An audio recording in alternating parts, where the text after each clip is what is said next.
Bien, mes chers collègues, nous poursuivons nos auditions de la mission d'information sur les droits de diffusion audiovisuelle du sport en recevant ce matin Mesdames Monique Zerbib et Pauline Blassel, respectivement présidente et secrétaire générale de la Haute Autorité pour la protection des droits de propriété intellectuelle sur Internet, accompagnées de Madame Laura Salomon-Raimondo, juriste en droit de la propriété intellectuelle. Je vous remercie, Mesdames, d'avoir accepté notre invitation avec Cédric Roussel pour cette audition qui est retransmise, je le rappelle, en direct et en différé sur le site de l'Assemblée nationale. Selon une récente étude de la Hadopi, 5,2 millions de personnes ont consommé des contenus sportifs de façon illégale en 2019. Au total, le manque à gagner pour la filière sportive s'élèverait à pas moins de 100 millions d'euros, sans compter le préjudice subi par les diffuseurs eux-mêmes. Un des objectifs premiers de notre mission est de trouver des solutions pour mieux sécuriser les sources de financement du sport professionnel et amateur. Il est donc essentiel de nous attaquer au piratage sportif. Je souhaiterais, si vous le voulez bien, que vous nous dressiez un panorama général de la question, l'ampleur du phénomène selon les disciplines, son évolution récente, mais aussi ses causes et les moyens d'y remédier. Nous pourrons également revenir sur les dispositions récemment adoptées par le Parlement en matière de lutte contre la consommation illicite de contenus sportifs dans le cadre du projet de loi adopté à la fin du mois dernier. Vous nous direz les outils qui sont mis en place actuellement suite à l'adoption de la loi. Sans plus attendre, je vous cède la parole pour un propos liminaire d'une dizaine de minutes, Madame la Présidente, qui sera suivi d'un échange de questions-réponses avec notre rapporteur de la mission, Monsieur Cédric Roussel. Vous avez la parole. Bien, vous m'entendez? Je vous remercie, en tout cas, Monsieur le Président, Monsieur le rapporteur, de nous avoir conviés aujourd'hui pour cette rencontre qui a lieu corps présent, ce dont on se réjouit, puisqu'on vous a déjà vu des fois précédentes, mais en visioconférence.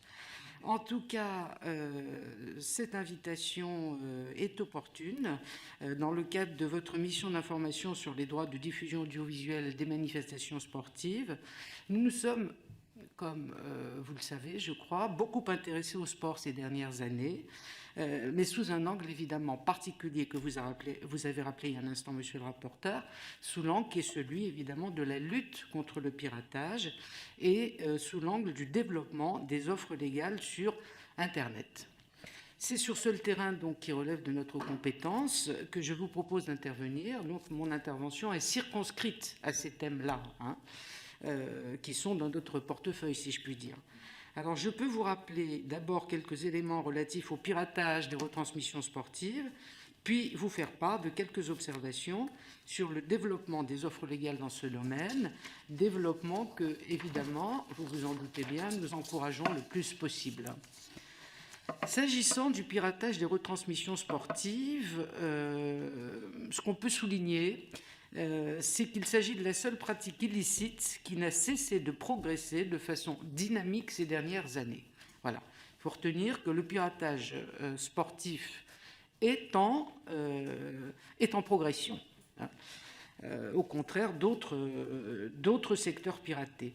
En mai 2021, donc très récemment, la consommation des contenus sportifs, consommation illicite de ces contenus, a concerné 6% des internautes. 6% des internautes. La consommation illicite de ce sport correspond certes à des pratiques anciennes, mais qui se sont beaucoup développées ces dernières années. La moitié de cette consommation, donc 46%, 6% si on peut dire, des consommateurs illicites ne pratiquent que depuis le 2018. Le piratage est ainsi un phénomène relativement récent. 3 ans.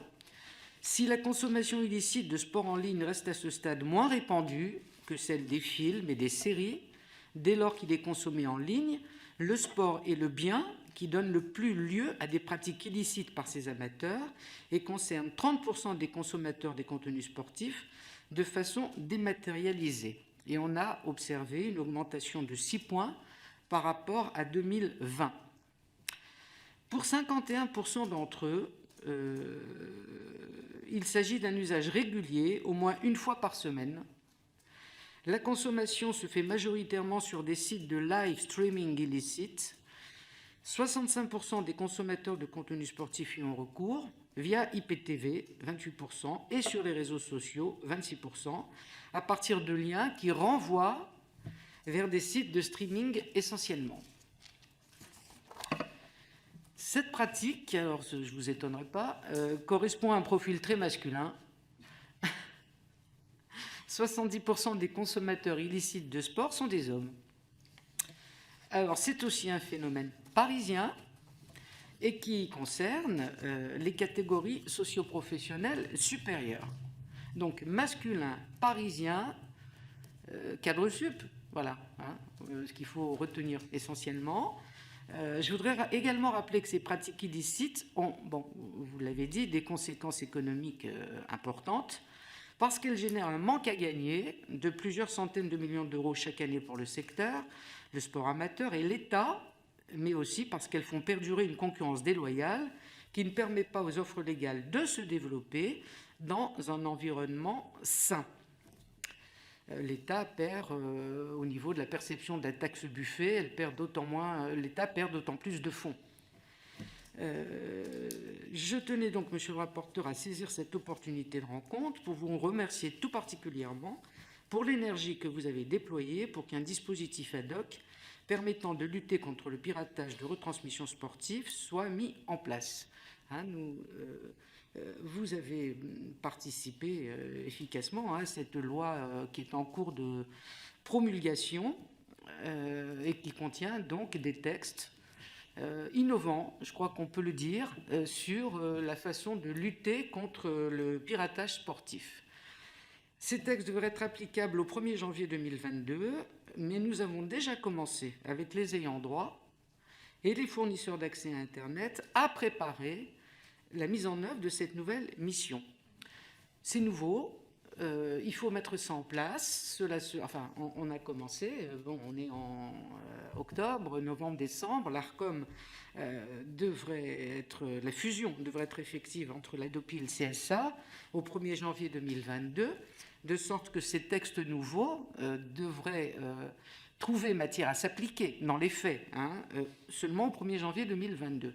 Mais on y réfléchit et on fait tout ce qu'on peut pour faire en sorte qu'au 1er janvier, on puisse être déjà efficace. Voilà.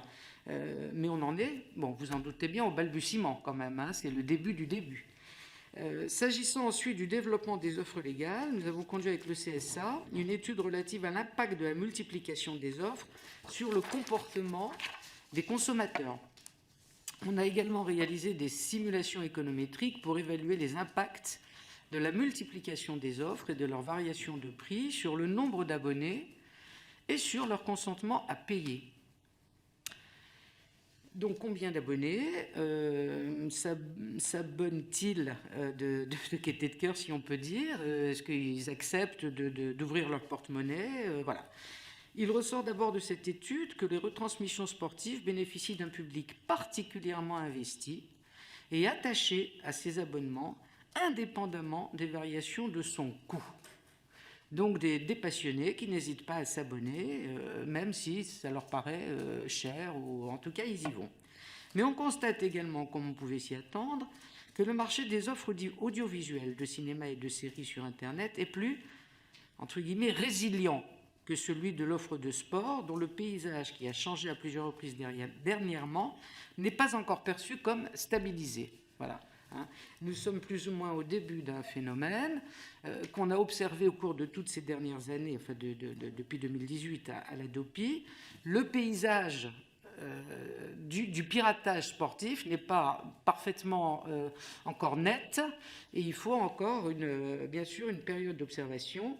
Mais le grand intérêt de la loi nouvelle, c'est de mettre un cran d'arrêt le plus vite possible à ces pratiques. Donc elle vient à point nommé. On observe par exemple qu'une multiplication des offres de sport tend à augmenter le nombre d'abonnés parmi les internets, tout en diminuant le montant moyen dont ces derniers sont disposés à s'acquitter pour ces abonnements. Un équilibre est donc encore à rechercher. L'offre légale de sport en ligne est en train de se structurer.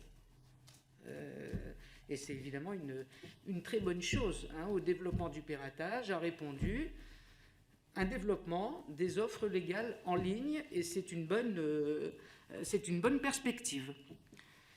Alors c'est sur ce dernier point que je voudrais conclure. Nous avons vu à l'ADOPI plusieurs secteurs être les uns après les autres confrontés aux effets du développement des pratiques numériques. Évidemment, la musique enregistrée, le cinéma, l'audiovisuel et maintenant le sport. Il n'y a pas de solution unique. Il nous faut pour chacun de ces secteurs tenir compte de leurs spécificités, de leur économie et de leur public. Ce qui a fonctionné pour la musique et lui a permis de renouer avec la croissance il y a quelques années ne correspond pas exactement à ce qui est en train de fonctionner pour le cinéma et l'audiovisuel.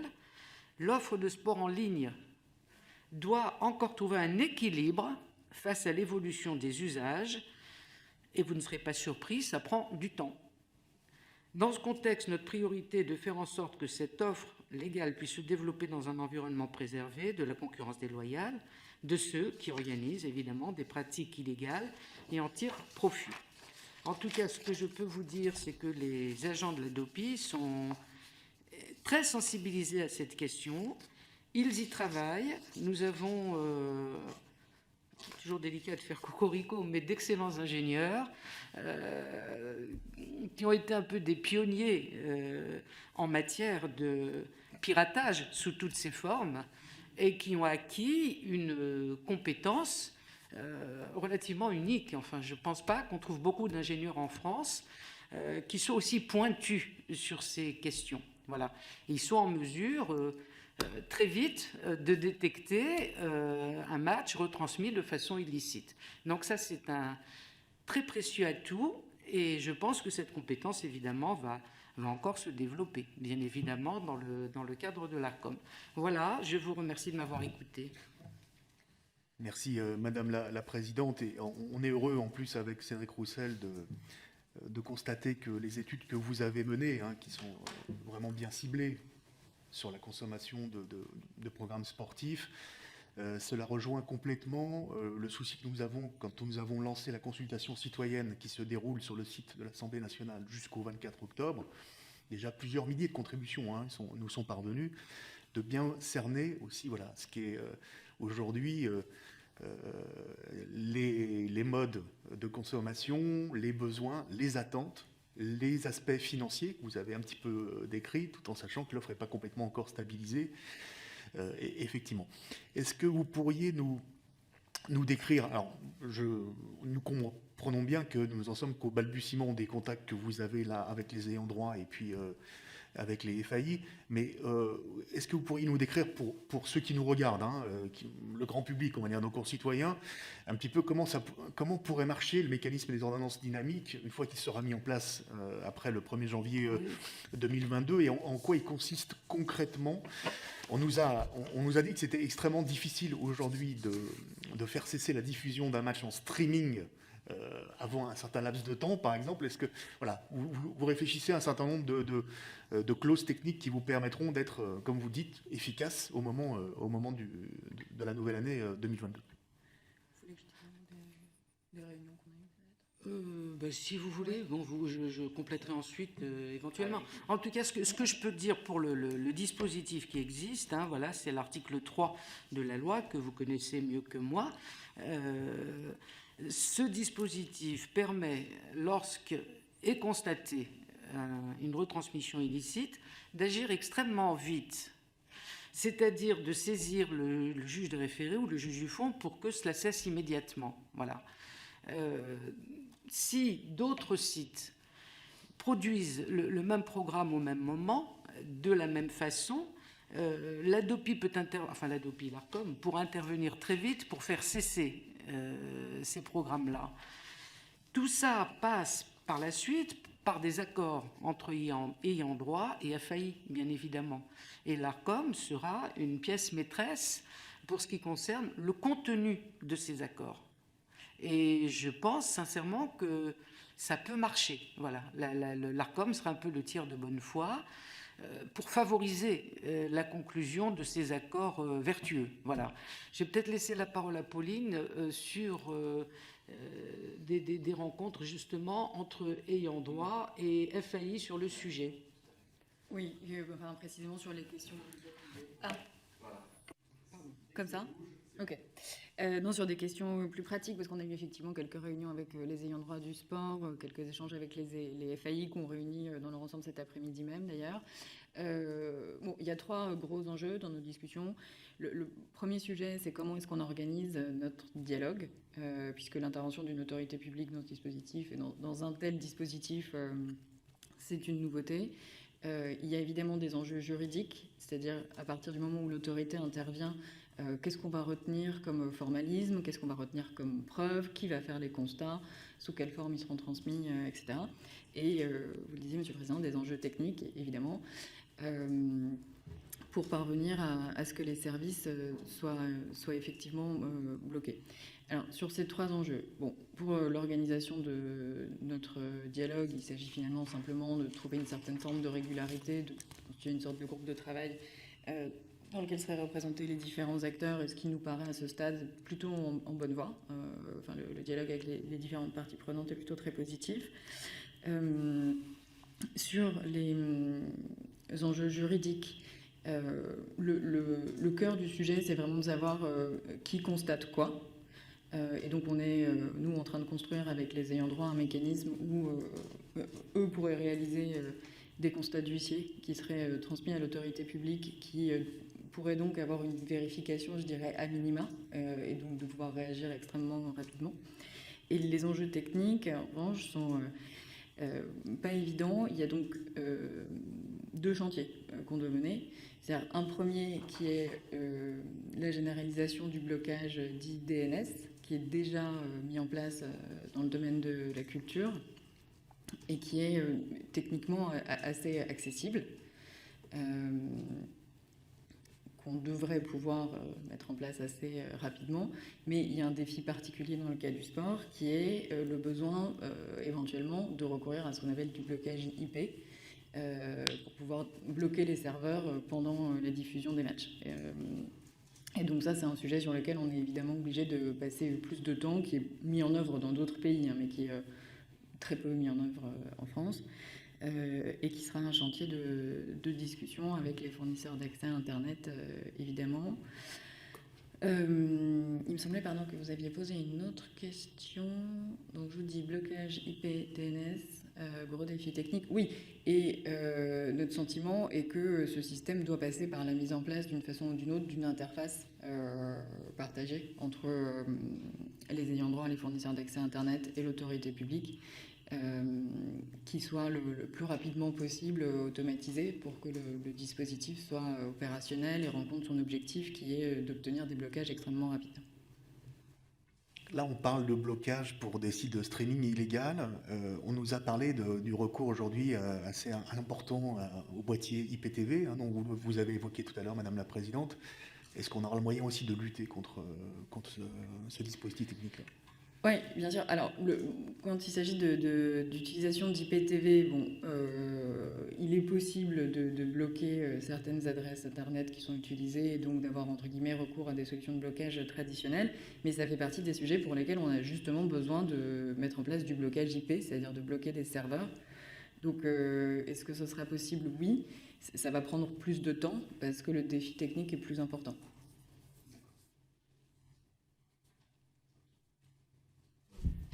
Faut qu'on se passe la balle. Merci, mesdames. Et déjà, merci de votre disponibilité à chaque fois, puisque ce dispositif que nous avons, sur lequel on a un peu aplati un essai, mais il a été transformé grâce justement à des concertations qui ont duré longtemps, puisque les premiers échanges, il me semble en tout cas, sur ce sujet-là, ont démarré en 2019. Devait aboutir en 2020, mais avec les complications du Covid, nous avons réussi finalement, donc par l'intermédiaire d'un texte et du dernier texte porté par la ministre Roselyne Bachelot, à entériner donc et faire voter définitivement par les 2 assemblées ce dispositif qui était déjà initié dans une proposition de loi visant à démocratiser donc le sport et qui est toujours en cours de discussion, en tout cas on l'espère rapidement au Sénat. Tout ça pour dire qu'il y a bien une convergence de lutte, j'ai envie de dire, en bonne intelligence entre le monde de la culture et le monde du sport, puisqu'on parle de la même chose, c'est-à-dire de protéger un fait culturel, sachant qu'effectivement nous pouvons considérer ici que la rencontre sportive est un spectacle vivant, un fait culturel, et avec un particularisme. C'est pour ça que c'est la comparaison avec la lutte contre le piratage de l'œuvre cinématographique est différente parce que ici, la monétisation et la valeur d'une rencontre sportive, c'est son direct. Donc ça nécessite effectivement une réponse réactive. Et c'est là où effectivement cette problématique liée au sport a créé cette innovation juridique qui est l'ordonnance dynamique. Pour bien peut-être vulgariser, puisque c'est une mission d'information qui en plus est publique, mais dans le sens où elle est informationnelle, nous sommes d'accord que pour la plupart, ces sites-là sont logés à l'étranger, et que là, l'idée de cette ordonnance dynamique et de cette coordination entre tous les acteurs de la chaîne de valeur, que ce soit les ayants droit bien sûr, les diffuseurs, les opérateurs, également les réseaux sociaux, et bien de couper le flux d'arrivée sur le territoire français, et ce pendant la période donc de diffusion de la retransmission. C'est bien ça. Et que j'ai cru comprendre en tout cas, mais c'est vrai que c'est des questions techniques, mais en tout cas qu'il y avait plutôt des, je dirais, puisqu'on parle d'IPTV, c'est bien donc un flux, c'est bien donc je dirais un flux Internet qui pourrait, alors, techniquement, vous l'avez dit, et c'est ça qui est intéressant, c'est le point d'expérimentation et qui va nécessairement s'améliorer puisque les choses vont se mettre en place. Mais on est bien d'accord que l'IPTV est bien sûr concerné, ces boîtiers IPTV seront concernés aussi par ce dispositif-là. Tout à fait. Les réflexions sur le dispositif, justement, visaient à ce qu'il ne se cantonne pas, surtout pas, à une seule technologie. Et ce qui permette effectivement de traiter tous les cas de figure existants ou à venir.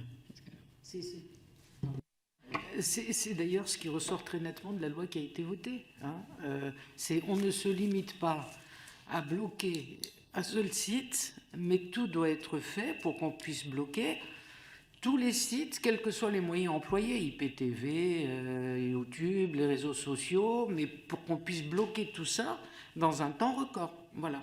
Donc c'est pas seulement l'objectif d'atteindre un seul moyen de piratage, mais tous les moyens de piratage. Voilà. Le point de départ de notre intervention en tant que législateur, qui construisons les lois, mais aussi qui contrôlons et votons le budget. C'était quand même, et vous l'avez dit en préambule, un manque à gagner, en tout cas pour les ayants droit, mais sachant que dans notre modèle, je vais dire, de financement du sport, outre donc les ayants droit qui vendent à des ligues professionnelles et des fédérations sportives, c'est-à-dire donc des accords commerciaux qui permettent aux fédérations, aux ligues, de pouvoir redistribuer auprès des clubs professionnels ou amateurs d'ailleurs, c'est bien un manque à gagner du financement du sport qu'on est en train de traiter.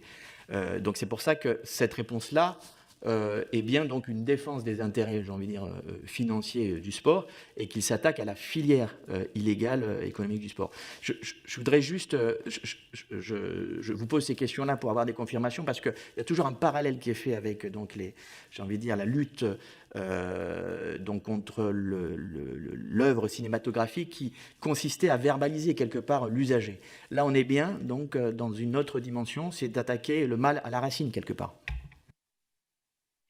Absolument. Je crois que c'est ce qui a été institué, c'est tout à fait dans le sens de ce que vous dites. Alors, quand on fait un parallèle, effectivement, avec le piratage, cinéma, musique, etc., je crois que le parallèle doit se limiter au fait que ce sont les mêmes moyens techniques qui sont utilisés pour pirater. Voilà. Mais le parallèle s'arrête là, même si, bon, on évolue évidemment en matière de piratage cinéma ou musique, puisque désormais, la loi nouvelle prévoit dans ses autres dispositions des moyens d'aller chercher les sites contrefaisant eux-mêmes à la racine. Voilà. Et c'est une évolution, puisqu'il existe depuis 10 ans, il a fallu 10 ans quand même pour arriver véritablement à instituer un dispositif de lutte contre les sites contrefaisants. Donc, en cette matière, le sport est un peu pionnier, si on peut dire, puisque dès le départ, il s'agit d'aller vers, enfin, entre guillemets, les professionnels du piratage. Voilà. Donc, l'idée est bien d'essayer de tarir le piratage à la source. Et clairement, c'est le procédé le plus efficace. Alors, moi, j'avais une question pour avoir été interrogé indirectement, en fait, lors d'une émission. Bon, c'est pas ma spécialité, mais par des informaticiens, et qui me parlaient également de choses que je ne comprenais pas forcément. Enfin, je connais le phénomène, c'est les blockchains. Est-ce que c'est un sujet, ou en tout cas, je pose la question pour savoir si, est-ce que l'arrivée des blockchains, à un moment donné, et cette technologie, peut être aussi un axe de dérivation, de détournement de la part donc, de cette industrie illégale pour pouvoir justement contourner ce dispositif légal que nous avons mis en place ou pas. Est-ce que, je la pose parce que c'était hier que j'avais cette discussion-là. Donc, je n'ai pas de réponse, mais est-ce que ce sujet-là des blockchains est quelque chose pour lequel on doit rester aussi attentif? Est-ce qu'il y a des choses sur lesquelles on devrait se pencher aussi pour faire en sorte que ce nouveau dispositif dont on parle soit le plus efficace possible? Alors, sur le cas particulier de la blockchain, on n'a nous pas beaucoup entendu parler. Puis c'est une technologie qui évidemment en elle-même est complètement neutre. Alors, peut-être que ce à quoi il a été fait référence, c'est d'une façon générale, en tout cas au pair à pair, qui est une techno assez proche de la blockchain. Alors, parce que le fait de diffuser des manifestations sportives en direct, c'est très exigeant. Ça nécessite des bandes passantes importantes, évidemment. Et donc, la plupart des diffusions en direct, y compris les diffusions légales d'ailleurs, souvent s'appuient sur des technologies pair à pair. Et donc, les services illicites font de même à l'insu des utilisateurs. C'est-à-dire que quand vous regardez une manifestation sportive piratée, vous ne le savez pas, mais vous êtes aussi diffuseur. En général, votre ordinateur est utilisé précisément pour partager globalement de la bande passante et vous contribuez à cette rediffusion. Donc ça s'appuie sur une technologie qui est de la famille blockchain, pair à pair, etc. Donc ça prend effectivement sa place. La question de savoir si ça fragilise le dispositif, c'est est-ce que le piratage tel qu'il est organisé s'appuie quand même sur une structure centrale? Parce que si, avec la blockchain et le pair à pair, si on utilise uniquement les ordinateurs des utilisateurs, alors là, effectivement, on peut rencontrer une fragilité du dispositif puisque la seule solution serait de s'adresser directement aux utilisateurs.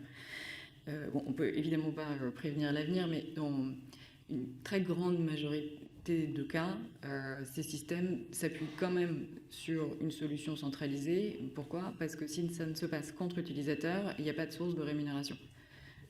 C'est le pair à pair idéal d'il y a 12 ans, entièrement décentralisé, où effectivement il n'y avait pas de gain. Maintenant, dans la plupart des cas, en fait, le pair à pair s'appuie quand même sur des serveurs centraux qui sont ceux qui finalement permettent de générer des revenus. Donc en tout cas, vous avez raison que dans un cas extrême, un système qui ne passerait que par les utilisateurs serait un de ceux qui pourrait éventuellement échapper au dispositif. Il est assez peu probable dans la pratique qu'il se développe massivement. Donc, votre dernière phrase explique bien que, doit nous amener, en tout cas, j'y inclus bien évidemment tous les acteurs, à une réflexion sur la relation, j'ai envie de dire, à l'utilisateur, c'est-à-dire est-ce que le produit diffusé, est-ce que sa qualité, son offre qualité-prix correspond à un usage donc accepté, en tout cas avec un prix accepté de l'usager, avec une qualité acceptée par l'usager, je veux dire avec un consentement. Et ce consentement-là évite effectivement de passer par des chemins détournés du streaming illégal. D'autant que votre étude a été intéressante pour nous, puisqu'elle a été quelque part une étude d'impact qui nous a permis de bien clarifier aussi quels étaient les objectifs. Les objectifs de cette loi sont aussi de faire réfléchir à des évolutions peut-être et des prises en considération de la part des acteurs sur l'évolution des usages et des modes de consommation. Puisque c'est vrai que c'est assez révélateur. Je crois que c'est 51%, vous me rectifiez si ce n'est pas le cas, mais des usagers consommateurs illicites qui se sont exprimés dans cette étude-là étaient par ailleurs eux-mêmes donc abonnés, c'est-à-dire souscripteurs d'un abonnement payant. Donc le facteur prix est très certainement, puisque l'étude le révèle aussi, un point important, mais pas que. mais pas que. Donc, en ça, est-ce que vous qui avez l'expérience, en fait, j'ai envie de dire, de la lutte contre le fléau de l'œuvre cinématographique, alors qu'on ne peut pas totalement, encore une fois, comparer, parce qu'il y a vraiment cette particularité dans le sport, c'est le direct, c'est le live. Donc, c'est-à-dire qu'on ne peut pas stocker un match, généralement, ce qu'on apprécie tous, en tout cas, à moins que les usages évoluent, mais c'est quand même de voir l'émotion en direct, contrairement à un film où on peut le regarder quand on veut, etc. Mais est-ce que vous pensez pensez qu'on peut arriver à une évolution telle qu'on l'a connue, par exemple pour le cinéma, ou pour la musique, Netflix, Spotify, enfin Deezer, enfin il faut que j'en cite plusieurs parce que sinon je vais être taxé, mais Amazon, etc. Enfin, qui puissent. Est-ce que vous pensez que ça c'est possible? Vous sentez avec les discussions que vous avez avec les acteurs, je pense surtout aux diffuseurs, et qu'on va arriver vers une évolution comme celle-ci, à chaque fois peut-être un achat à l'acte. Un supporter de foot, on l'entend souvent qui suit son équipe en tant que supporter, ce qui veut dire qu'il n'est pas forcément peut-être intéressé par l'intégralité d'un championnat de foot si on parle du foot, mais ça peut être la même chose sur du basket, etc. Voilà, qu'est-ce que juste votre intuition, votre perception de la chose concernant donc cette réflexion qui nous échappe nous en tant que législateurs, mais sur plutôt la relation à l'usager et l'évolution de l'offre quelque part commerciale. Relation à l'usager, j'ai pas bien compris votre question. Si vous pouviez préciser. Aujourd'hui, il y a des pirates qui piratent parce qu'ils ne sont pas quelque part satisfaits de l'offre qualité-prix, c'est-à-dire qu'ils considèrent que c'est trop cher par rapport à je dirais, à la qualité ou plutôt l'offre telle qu'elle est présentée, notamment dans le cadre du foot, c'est une offre globale, c'est-à-dire que vous regardez et vous êtes abonné. En tout cas, si on prend l'affaire Mediapro, vous étiez abonné pour 25,90 € à l'intégralité du championnat de Ligue 1, même si vous ne regardez pas tous les matchs. Donc peut-être qu'effectivement, l'offre était trop customisée par rapport à un besoin. Ou moi, si mon besoin est de regarder que l'équipe de l'OGC Nice, je ne vais pas regarder l'intégralité des matchs. Donc ça, il me semble que ça a été un point aussi évoqué, révélé dans le cadre de l'étude, et notamment dans le cadre de la consultation qu'on fait. On pose effectivement cette question d'un Netflix du sport ou d'un Spotify du sport, ou soit, je dirais, aussi d'une autre relation qui pourrait être au travers d'autres médias. Je pense à l'OTT, je pense, ou j'ai envie de dire, d'une flexibilité plus grande de l'offre. Voilà. Mais c'est juste une question de perception. C'est bien sûr les acteurs audiovisuels à qui on pose la question en premier lieu et qui voient bien qu'effectivement, à un moment donné, la réponse juridique, et strictement juridique, de blocage quelque part, ne doit pas être un blocage dans l'innovation et de leur offre quelque part, et surtout son adaptation. Si je peux dire, au contraire, je crois que ce qui est mis en place va favoriser une diversification de l'offre et que ça va permettre, par conséquent, de limiter le piratage. C'est ce qu'on a observé, comme vous l'avez dit, en matière de cinéma, Netflix, etc. Donc, encore une fois, on n'en est qu'au début. Le paysage va évoluer et je pense vraiment qu'il va évoluer vers des offres plurielles, enfin des offres légales, plurielles, beaucoup plus variées. Ce qui aura pour effet, évidemment, de limiter les pratiques illicites. Mais il n'y a pas de raison que ce ne soit pas le cas. Compte tenu du nombre d'amateurs sportifs, je pense qu'ils vont intéresser beaucoup de professionnels, justement, qui vont sans doute aller multiplier les offres légales. Je ne sais pas, Pauline, si vous avez un avis différent. Non, certainement pas, mais non, disons que on a vu l'arrivée de Spotify, Deezer et d'autres dans le domaine de la musique apporter des solutions extrêmement efficaces au piratage. C'est vrai qu'il y a eu du coup la tentation, au moment où le secteur audiovisuel a été touché de la même façon, de se dire finalement il faut un Spotify ou un Deezer, des séries et du cinéma. Mais ça ne marche pas, parce que ça n'est pas la même économie, les volumes en cause ne sont pas les mêmes, les mécanismes de distribution ne sont pas les mêmes, etc. Donc on ne peut pas caler le modèle Spotify, Deezer sur les séries et le cinéma. Et on est à peu près certain qu'on ne peut pas non plus le caler sur les retransmissions sportives qui ne relèvent pas non plus de la même économie et qui n'engagent pas le même type de montant. Donc, comme le dit la présidente, on sent qu'il y a beaucoup d'initiatives qui sont prises. Enfin, en tout cas, l'offre bouge beaucoup. Ça fait aussi que les consommateurs ne sont pas forcément stables. Il y a sans doute encore d'autres choses qui sont à expérimenter. Enfin, vous parliez de l'achat à l'acte, par exemple. Ça peut faire partie des pistes qui ont été développées à l'étranger et qui ont rencontré un certain succès. Il nous semble qu'il faut encore un peu de temps pour que l'offre trouve son public. Ce qu'il y a de particulier dans le cas du sport, c'est ce qu'indiquait la présidente, c'est-à-dire le fait qu'il y a un noyau dur de public qui est très très investi. C'est beaucoup plus fort que dans le domaine de la musique ou de l'audiovisuel, et qui est donc assez disposé à suivre les conditions de marché, quelles qu'elles soient. Après, ce sera au secteur de construire son économie. Dans l'étude qu'on a réalisée avec le CSA, on voit que la multiplication des offres, elle augmente le nombre d'abonnés, mais elle fait aussi diminuer le prix qu'ils sont prêts à payer. Bon, ça, c'est un sujet qui ne nous appartient pas, mais c'est aux acteurs de choisir quelle économie voudront structurer, avec combien d'acteurs, pour quel montant, quelle redistribution. Donc on a plutôt le sentiment que oui, il y a évidemment une solution qui va se construire, mais que c'est encore un peu tôt pour parier sur celle qui sera la bonne.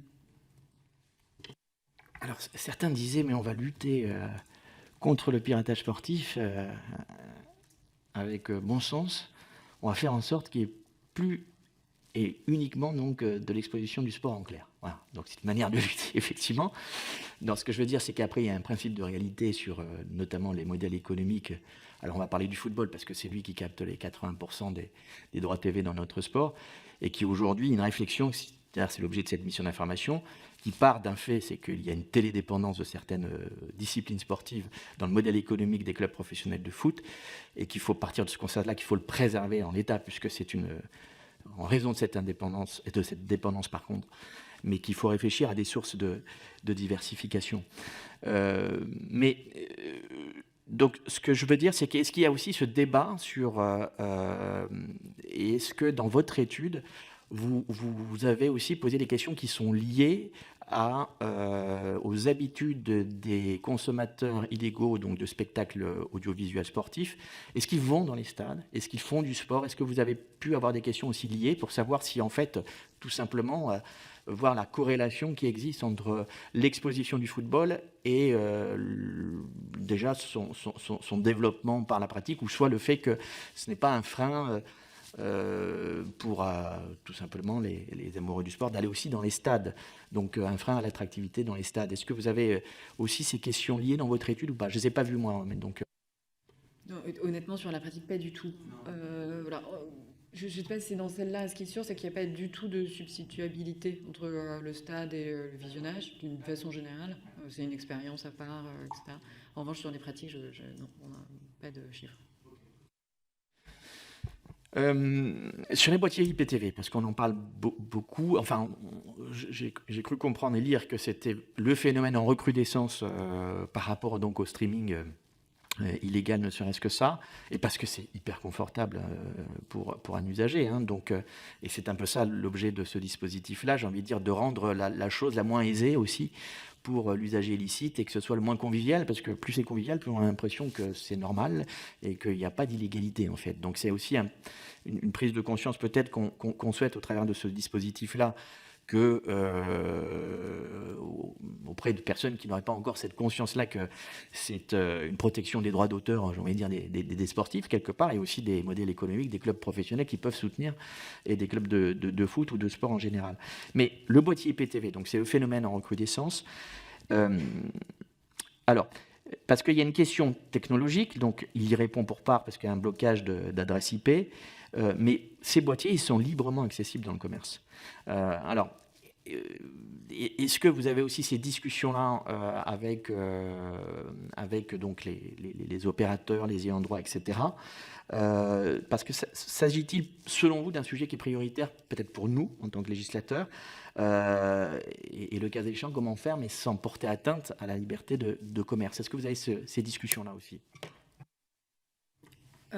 Oui, évidemment. Alors, on s'est déjà posé la question il y a quelques temps, on avait eu de premiers échanges tout à fait informels avec certaines places de marché, effectivement, pour leur signaler que tels boîtiers étaient à disposition et ne devraient pas l'être. Donc, il y a eu une première étape. Au début, les boîtiers IPTV étaient largement vendus, mais en vantant tous leurs mérites de façon très décomplexée. Je ne sais pas si vous avez pu observer que maintenant, en tout cas, ils vantent moins leurs mérites. On a au moins gagné quelque chose. Ils s'affichent de façon plus discrète. Alors oui, on en parle. Pour nous, c'est évidemment... c'est pas que c'est pas une étape importante, mais c'est que c'est vrai que notre gros enjeu maintenant, c'est vraiment de faire en sorte que le dispositif en lui-même fonctionne. Notre compréhension du texte, c'est que l'autorité est là pour impliquer globalement tous les acteurs qui peuvent contribuer à remédier à ce phénomène. Aux côtés de l'autorité et des ayants droit, et l'ARCOM sera de façon assez générale chargé d'encourager la signature d'accords volontaires et d'évaluer leur application. Donc, sans que ce soit nécessairement une perspective immédiate, pour nous, oui, c'est une perspective de moyen terme, potentiellement d'avoir des accords avec ces places de marché pour qu'elles veillent à ce que des dispositifs qui ne sont utilisés qu'à des fins illicites ne soient pas disponibles. J'avais pour ma part, donc une dernière question concernant, puisque ça faisait partie aussi de la base de nos réflexions avec vous, notamment les autres acteurs, pour regarder ce qui se passait ailleurs. Donc notamment, il y a deux cas, je crois, des dispositifs de démarches un peu différentes et complémentaires, c'est en Angleterre et au Portugal. Et alors, leurs dispositifs ont été mis en place avec un plus d'antériorité puisqu'on en est au balbutiement ici pour l'instant, logiquement. Mais est-ce qu'il y a d'autres choses, depuis nos dernières discussions, j'ai envie de dire, ou d'autres outils qui auraient été mis en place dans d'autres pays et pour lesquels vous auriez connaissance? Non, alors de nouvelles choses, pas spécialement. Nous, c'est vrai qu'on se concentre beaucoup sur ces deux-là, avec lesquels on est en relation permanente, mais je ne crois pas qu'il y ait de dispositifs nouveaux, récents. Et j'ai une question subsidiaire, parce qu'on oppose souvent, et c'est vrai que l'ordonnance dynamique avec des règles de droit, parfois certains se disent mais c'est un peu contradictoire, entre guillemets, mais c'est plus, je parle au nom peut-être dans l'inconscient de certains citoyens qui ont tendance qui constatent peut-être certaines lenteurs des procédures judiciaires. Là, en l'occurrence, techniquement, les opérateurs ont la capacité en quelques minutes sur demande du tiers de confiance que vous serez l'ARCOM, puisque j'ai envie de dire que c'était ça aussi leur point d'attention, qu'il leur soit demandé effectivement de procéder à ce déréférencement ou ce blocage. C'est de l'ordre de quelques minutes à partir du moment où l'instruction leur est donnée. C'est vraiment une question pas évidente et je ne voudrais pas répondre à leur place parce que ça dépend de beaucoup de choses. Que ce soit possible, les modèles anglais et portugais en sont la preuve. C'est-à-dire qu'il n'y a pas du tout d'impossibilité technique. Mais il faut évidemment faire attention dans la relation qu'on construit avec les fournisseurs d'accès Internet de ne pas non plus les mettre dans des situations qui seraient trop difficiles. Donc oui, c'est possible, mais pour que ce soit possible, ça s'organise et c'est précisément ce qu'on a besoin de construire avec eux.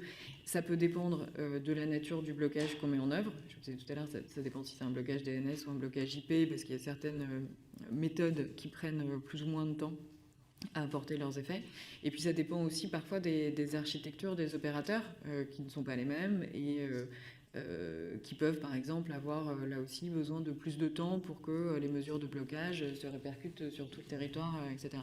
Donc oui, c'est possible, mais il y a encore un travail à construire avec les FAI pour pour qu'ils soient effectivement en situation de procéder à des blocages dans d'aussi brefs délais. Ce qui est important aussi, c'est de se dire qu'évidemment, il fallait que le dispositif permette de procéder à des blocages en direct, mais que ça n'est pas la seule solution. Il ne faut pas négliger tout le travail amont qu'on pourra faire. Il y a quand même énormément de sites et de services qui annoncent la couleur avant le match, avant les matchs, parfois plusieurs mois à l'avance.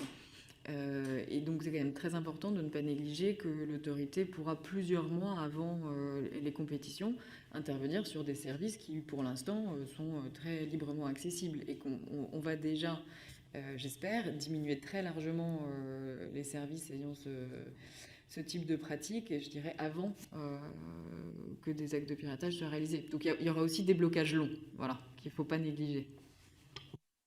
Bon, en fait, j'ai encore une dernière question. Non, mais c'est vraiment, je profite parce que d'une part, vous êtes vraiment des personnes compétentes en la matière pour pouvoir vulgariser un peu ce dispositif juridique et surtout donc montrer je dirais que c'est une réponse aussi technique des plus efficaces qu'on souhaite. Il y a également donc de plus en plus de retransmissions qui se font par le biais des réseaux sociaux, Facebook, Twitch, je crois aussi, etc. Donc, ce qui est mis en place et les discussions que vous avez sont aussi, donc bien sûr donc outre les moteurs de recherche aussi, mais les réseaux sociaux, et sera efficace également pour ce genre de retransmission aussi accessible sur les réseaux sociaux. Oui, il y a sans doute deux choses différentes à prévoir. C'est que les réseaux sociaux, donc, dans la plupart des cas, ce qu'ils mettent à disposition sont des liens vers des diffusions. Il y a quelques cas de diffusion directement par les réseaux sociaux, mais c'est plutôt une minorité. En général, ils mettent des liens.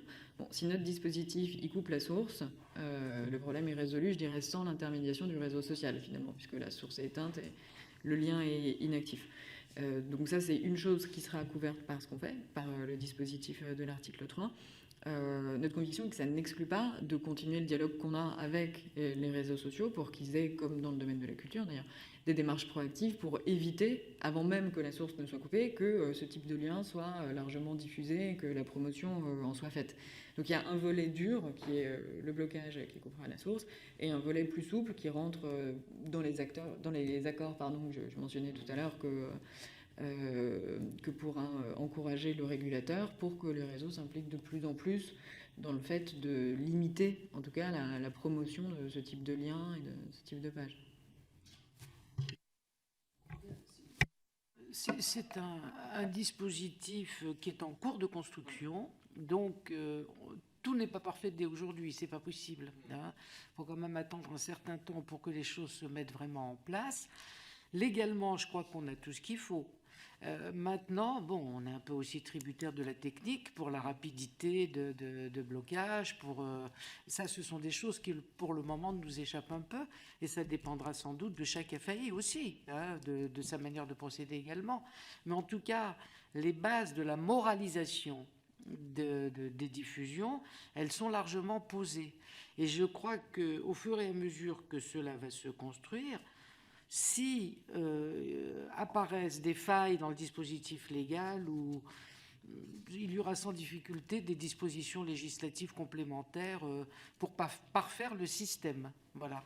Mais en tout cas, les bases de la lutte sont quand même largement posées par ce texte de loi. Je profite vraiment parce que vous êtes technique et c'est très bien, parce que j'ai des réponses qu'on entend... des questions qu'on entend avec des termes techniques, etc. On parle d'IPN, d'IPN. Ça, c'est VPN, pardon. Vous voyez, j'étais dans une autre logique, là. De VPN. Donc, très clairement, ce dispositif-là ne sera pas détournable via un VPN ou pas. Ou il faut aussi, peut-être... alors, je ne voudrais pas donner que ça serve de conseil pour les pirates, mais de ce point de vue-là, si on a un VPN. Non, si, bien sûr, il faut s'en préoccuper. Alors, pardon, mais comme vous posez la question, du coup, je suis obligée de vous répondre un petit peu plus pour que ma réponse soit claire. Depuis tout à l'heure, quand on parle de blocage, on ne parle que des fournisseurs d'accès Internet. Il faut en réalité surtout pas s'y limiter, parce que ce sont eux qui sont pour l'instant en France principalement utilisés pour accéder à ces services, mais il y a d'autres moyens. Il y a maintenant de plus en plus des DNS alternatifs que les utilisateurs peuvent utiliser. Et quand ils utilisent des DNS alternatifs, si les FAI ont bloqué, l'utilisateur, pour lui, le contenu reste accessible. D'accord, ça, c'est un point sur lequel nous, on est très vigilants, parce que dans des pays où ils ont développé un peu plus massivement le blocage, ça s'est beaucoup développé.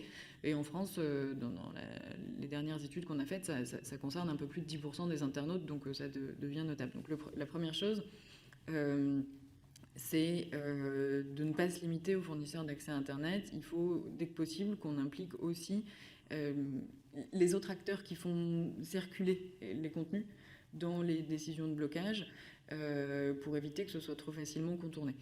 Le fait d'impliquer plus largement les acteurs qui sont susceptibles de bloquer les contenus, ça limite les effets du VPN, puisque le VPN, ça consiste finalement à... Bon, ça protège notre communication, et là, qu'est-ce qui pourrait être fait pour contourner ? Si le FAI a bloqué le contenu en France et qu'avec un VPN, on se connecte comme venant d'un autre pays, on continuerait à y avoir accès. Bon. Donc c'est là où il faut que les DNS alternatifs dans leur ensemble soient impliqués aussi, et qu'on ait, si possible, un blocage plus large. Ça ne résoudra pas tout. Qu'est-ce qu'il faut faire d'autre pour limiter le problème des VPN ? Probablement... renforcer la coopération qu'on a à l'échelle européenne. Donc, ce sont des sujets là aussi sur lesquels on travaille pour finalement qu'on puisse partager les informations sur les services qui sont bloqués, qu'on fasse en sorte qu'ils soient le moins possible accessibles depuis les territoires européens. Sans doute de le compléter. Alors, les VPN, peuvent eux aussi être impliqués dans des accords volontaires. Parce que c'est évidemment une technologie qui est très utile et qui est très précieuse pour des finalités importantes de protection de données personnelles, etc. Donc il y a beaucoup d'acteurs VPN ultra vertueux qu'il faudrait là aussi qu'on engage à nos côtés pour éventuellement pouvoir cibler ceux qui sont manifestement dédiés au contournement des réglementations. On les voit, je ne sais pas si c'est déjà le cas, mais il y en a qui font vraiment leur publicité sur le fait de permettre de contourner les dispositions législative nationale. Donc là aussi, il faut qu'on fasse des VPN des acteurs qui seront des partenaires de l'autorité dans ce dispositif sur la base d'accords volontaires pour que ceux qui sont mal intentionnés soient plus isolés.